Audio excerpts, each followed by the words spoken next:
کجا رفتی مثلا رفته بودیم مهمونی، مثلا این همه شیرینی خوردیم، دوباره رفتیم مهمونی دیگه پیش دوستم مهسانا.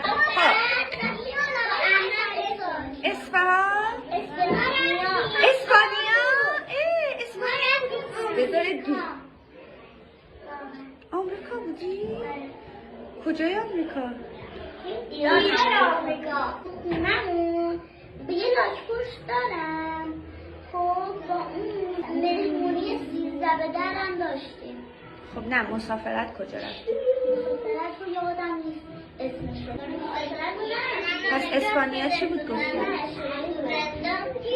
نرفتی اشکال نداره همه که نمیرن. شما کجا رفتی؟ میخوای آمریکا رفتی؟ چقدر تو راه بودی با هواپیما؟ خیلی کی رفتی؟ بچه دروغ به من نگی. کجا بودی؟ شمال رفتی؟ مگه الان نگفتی برزیل رفتم؟ فکر کردی رفتی برزیل ولی شمال بودی؟ شما